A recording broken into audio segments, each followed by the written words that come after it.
Know what's wrong with the car, the 302? This is what my box, the stickers look like. It's a sticker monster. Wanna know what's wrong with the car, the engine? Let's fill the box up with your sticker. He's hungry. Sticker box is hungry.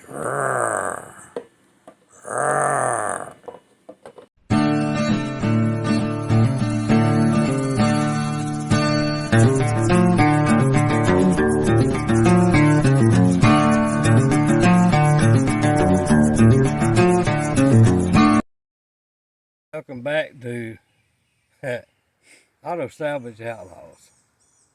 Well, after the last couple of days of going back to school, should say, and really taking it apart piece by piece and figuring out what the problem was. I put the 1 through 4 in and I torqued them one at a time. That's what I did the last time and kind of couldn't figure it out. But I figured I'd go put one side in, torque them down, and see what happens then, and then work on the other side. But after tearing it down, looking at everything, what I done was went back and repolished the crankshaft. And then I came back, and these numbers on these pistons from the original motor here, you can't really hardly see the caps and the pistons. That got mixed up in the process of tearing it down. I wished I went ahead and marked them, but things happen and it happened, and I can't go back 2 months ago and redo it, but basically got back going in the right direction, so to speak. We got another idiot that cuts his converter off and sells his converter, so wait till that idiot gets by. But what I did was take it down, repolish the crank. I didn't use the engine lube. Everything's getting so hard to get, even transmission fluid and STP, and that's what I always use when I put an engine together. And Barrows told me same thing, that's what he uses. And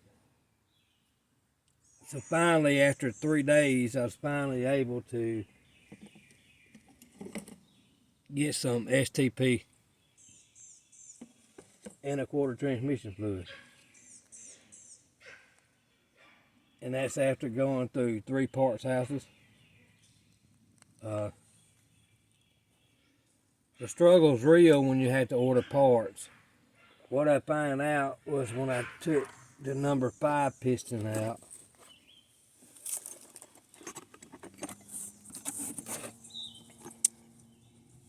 and I even was on the phone with Mr. Ed.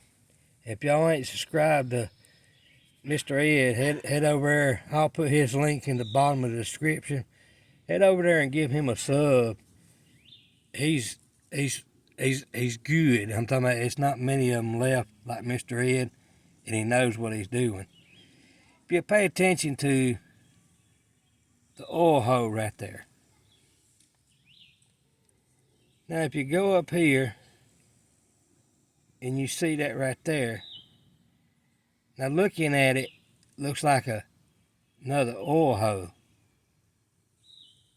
Well, I believe it was double punched, and when I put them in here, when I put this in there, I didn't even pay no attention.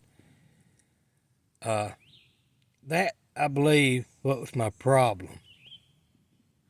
So I went back and did a little trickery with the rod bearings, like most old timers and old hot rodders used to do back in the day.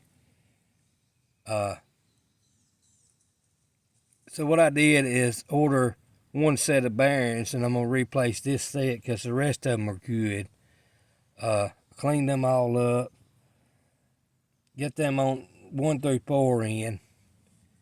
I don't know if you can see it real good, but you can see the indention, and I believe it was double stamped. And I didn't even pay no attention when I put it in. Either way, we're gonna had to order one. We ordered one, but if I ordered another set, it would be sometime the end of next week or the end of the first of that week. I can't sit here and wait another 2 weeks on parts. So what I did is just order one set, and it should be here tomorrow. Nothing else. If something happens, I got the 69 block. I'll sand it and have the cam bearings put in it, and I'll home the cylinders out on it, and I'll look up Dakota and get that crankshaft that his daddy has. So nothing else. I'll just basically just throw the 69 together. But we're gonna try this. So if it don't run, knock something, then we're good to go. If it starts knocking when I crank it up, then I know then I'll just pull it back out, and then I'll just basically just build the 69 and go with it that way. So that's what I'm gonna do here. I've got all the rods and caps from the 69, and I believe all of them are good. I believe that's what my problem was to begin with. I don't have no, what they call it, little gauge. I forget now. Don't have one of them, and they're so high, it's hard to get them. And so this is the way we're gonna do it. And if it blows, it blows. But as you can see, that turns like butter, and there's no play in the crankshaft. So that tells me I'm good to go there.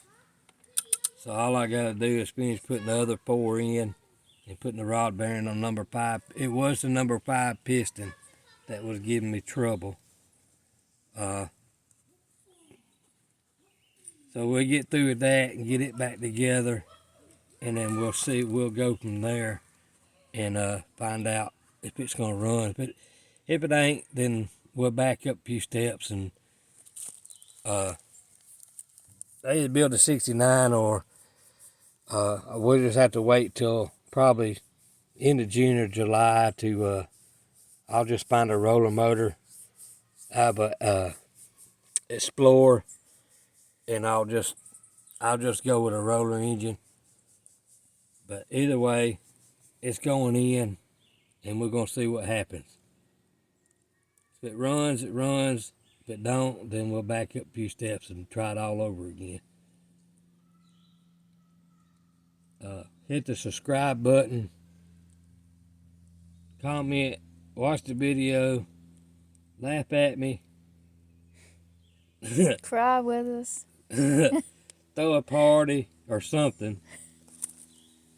It makes me want to throw this piston through the windshield, but that'd be just $300 more I'd have to spend for a windshield. But do something. We'll figure something out, and we will catch you on the next one.